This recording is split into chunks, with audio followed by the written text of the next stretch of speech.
Mapagpalang araw sa lahat.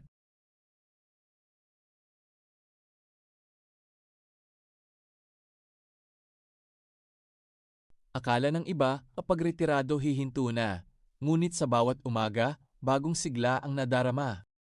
Sa gym at sa pagtakbo, lakas ay pinagyayaman, kalusugan at pag-asa ang aking pinanghahawakan. Bawat pawis ay kwento ng sipag at tiyaga, bawat paghinga ay biyayang mula sa Diyos.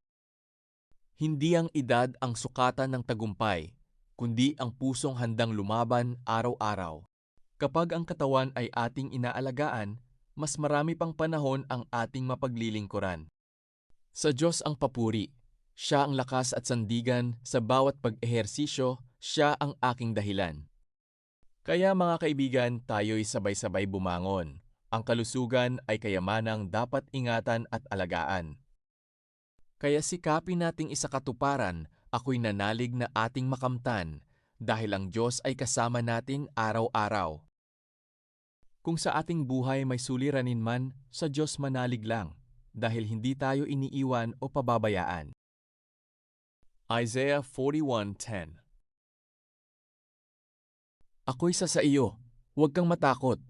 Ako ang iyong Diyos, hindi ka dapat mangamba. Palalakasin kita at tutulungan, iingatan at ililigtas.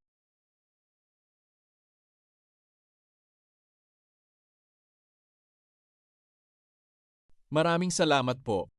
Kung nagustuhan niyo po ang videong ito, huwag kalimutan mag-comment, like, share, subscribe.